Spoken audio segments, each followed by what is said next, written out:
ابو ہریرہ اور حکیم بن حزام رضی اللہ عنہما کہتے ہیں رسول اللہ صلی اللہ علیہ وسلم نے فرمایا بہترین صدقہ وہ ہے جو بے پرواہی کے ساتھ دیا جائے، اور شروع کرو اس شخص سے جس کا نفقہ تم پہ واجب ہو۔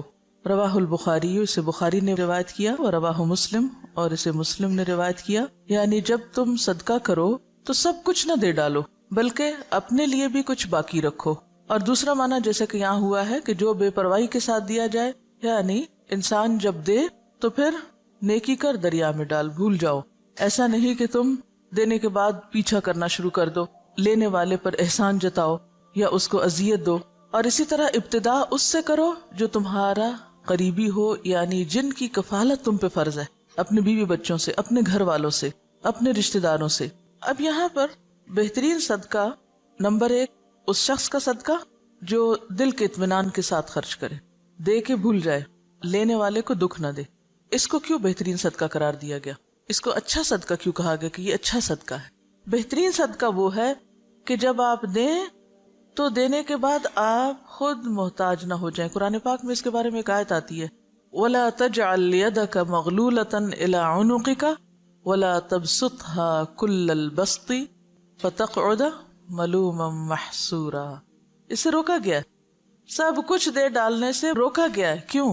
فَتَقْعُدَ مَلُومًا مَحْسُورًا، ورنہ تم خود عاجز، محتاج، درماندے، ملامت زدہ ہو کے بیٹھ جاؤ گے، خود لوگوں کے آگے ہاتھ پھیلانے لگو گے۔ اور بہترین صدقہ کون سا ہے؟ جو تم سب سے پہلے اپنے گھر والوں کے اوپر خرچ کرتے ہو۔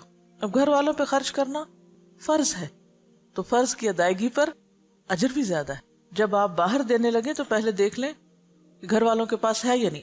کچھ چیزیں ہیں جو عام حالات کے لیے ہیں اور کچھ ہیں جو خاص حالات کے لیے ہوتی ہیں۔ ہر حکم کے اندر استثنائی صورتیں موجود ہوتی ہیں۔ جیسے غزوہ تبوک کے موقع پر حضرت ابوبکر نے جب سب کچھ دیا تو وہ ایک ایمرجنسی کی کیفیت تھی۔ اس وقت دین کے جغرافیائی سرحدیں جو ہیں ان کی حفاظت بھی مقصود تھی۔ اگر اس وقت مال خرچ نہ کیا جاتا اور بیوی بچوں اور گھر کو دیکھا جاتا تو پھر اگر دین ہی باقی نہ رہتا تو باقی کیا باقی رہتا؟ تو ایک بڑی ضرورت آ گئی سامنے۔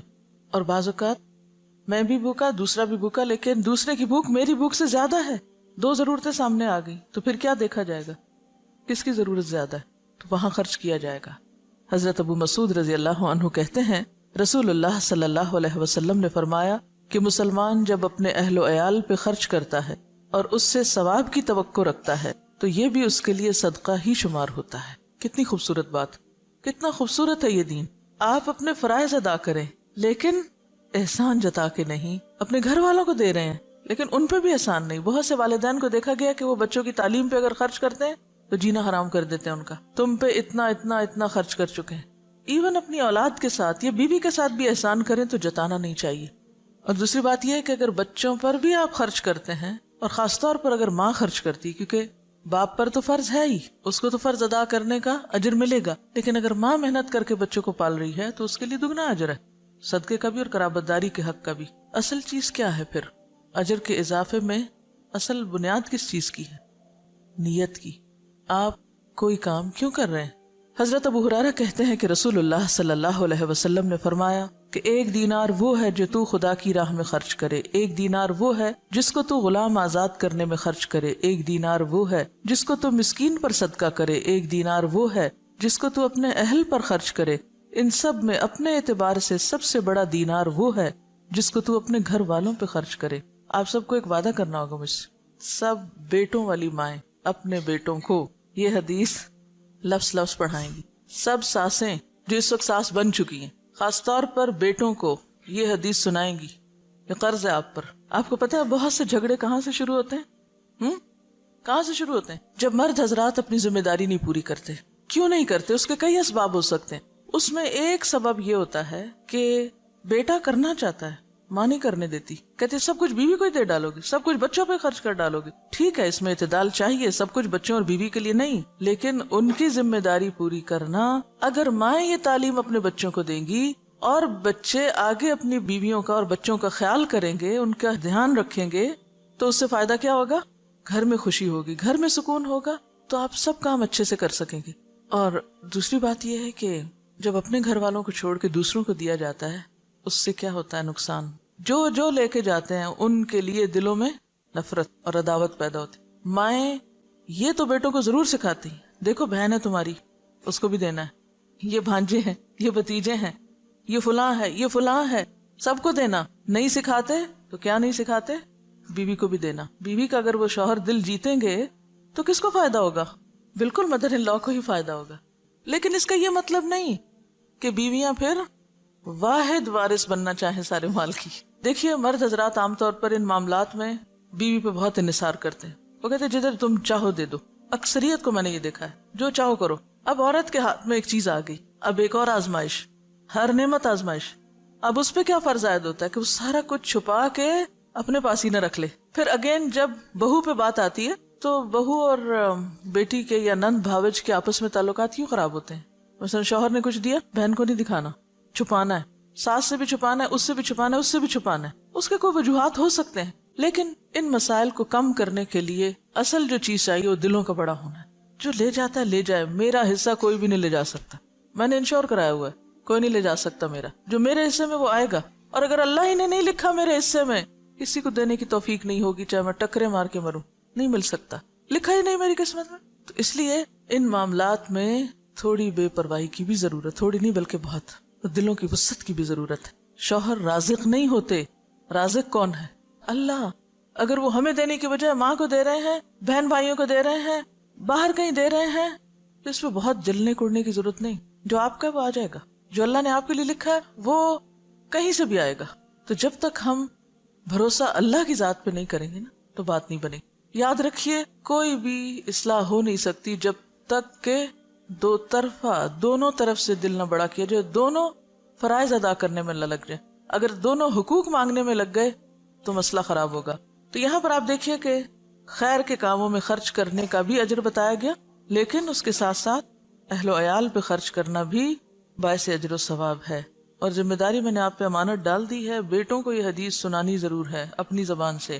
حضرت ثوبان کہتے ہیں کہ رسول اللہ صلی اللہ علیہ وسلم نے فرمایا کہ بہترین دینار جس کو آدمی خرچ کرتا ہے وہ دینار ہے جس کو وہ اپنے گھر والوں پہ خرچ کرتا ہے، اور وہ دینار جس کو وہ اپنے اس جانور پہ خرچ کرتا ہے جس کو پالا ہے اس نے اللہ کے راستے میں جانے کے لیے، اور وہ دینار جس کو وہ خرچ کرتا ہے اپنے دوستوں پر اللہ کے راستے میں۔ اسے مسلم نے روایت کیا۔ اب آپ دیکھیے کہ پھر سب سے پہلے گھر والوں کی بات ہے۔ گھر والوں کو مطمئن کرو، کیونکہ جب انسان گھر والوں کو مطمئن کر دیتا ہے نا تو وہ اس کے مددگار بن جاتے ہیں۔ جب وہ مددگار ہو جاتے ہیں تو ان سے بہتر مددگار پھر کوئی نہیں ہوتا، آپ کے لیے زندگی آسان ہو جاتی۔ اور آپ نے دیکھا ہوگا اکثر کہ اگر گھر کے اندر چخبخ ہے، گھر کے اندر کھینچا تانی ہے، تو آپ باہر کتنا بھی سکون کا وقت گزار کے آئیں، جب تک گھر میں سکون نہیں تو زندگی بیکار ہے۔ گھر میں سکون لینے سے نہیں دینے سے آتا ہے۔ آپ دینے والے بن جائیں، خدمت کرنے والے بن جائیں، محبت کرنے والے بن جائیں، دینے والے بن جائیں، تو آپ دیکھیں گے کہ بہت ساری خوشیاں جو آپ کروڑوں میں نہیں خرید سکتے وہ آپ کے حسن سلوک سے آپ کو ملنے لگیں گی، آپ کی بے نیازی سے آپ کو ملنے لگیں گی، آپ کے اللہ پہ توکل اور بھروسے کی وجہ سے آپ کی طرف پلٹیں گی۔ تو یہاں پر آپ دیکھیے کہ سب سے افضل دینار گھر والوں پہ خرچ کرنا۔ آپ نے گھر والوں کو کھلا دیا، پلا دیا، ضرورت کی چیزیں دے دی، پوری کر دی، وہ مطمئن ہے۔ اب آپ نکلیے باہر جانے کے لیے سواری چاہیے، اور سواری اللہ کے دین کے لیے۔ آج کل کوئی دابہ یعنی کوئی جانور وغیرہ، جیسے گھوڑا گدھا تو نہیں ہوتا، لیکن گاڑیاں شاید گھوڑوں گدھوں سے بھی زیادہ خرچہ مانگتی ہیں۔ ہر تھوڑے دن کے بعد پیٹرول کی قیمت اوپر چلی جاتی، جب اوپر جاتی تو آپ سوچتے ہیں اوہ میرا فلاں اور فلاں وزٹ، اس کا کیا بنے گا؟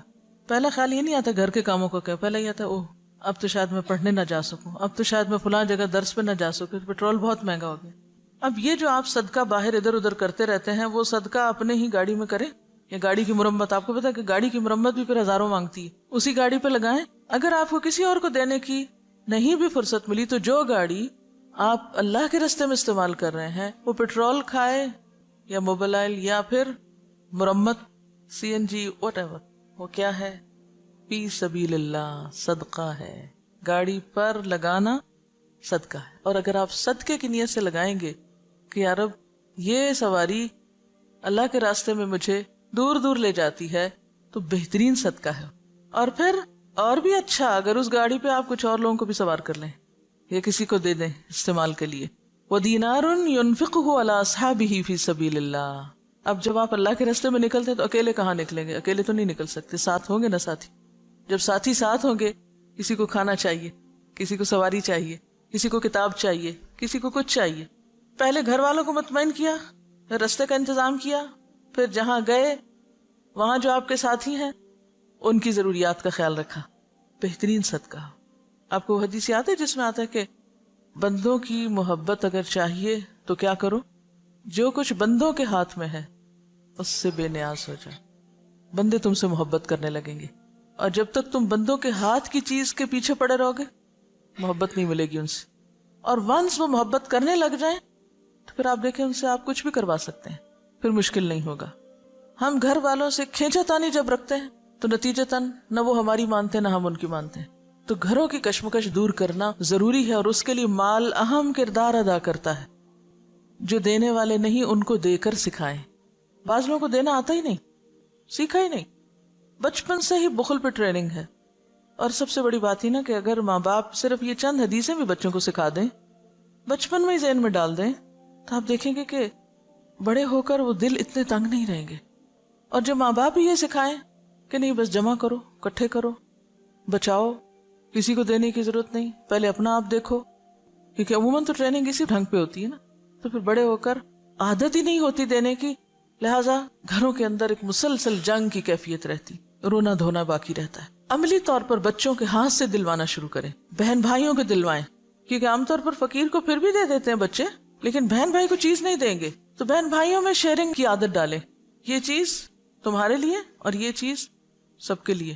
ہمارے والد جب کوئی چیز گھر میں لاتے تو بچوں سے کہتے سب کو تقسیم کرو، کوئی ڈرائی فروٹ ہو، کچھ بھی، تو کہتے اچھا آج فلاں تم ادھر آؤ، سب کو دو۔ اس سے دینے کی عادت پڑتی اور اپنوں کو دینے کی عادت پڑتی، ورنہ انسان اپنوں کو دینے میں بعض اوقات زیادہ بخیل ہوتا ہے۔ دسترخوان سے یہ ٹریننگ شروع کی جائے۔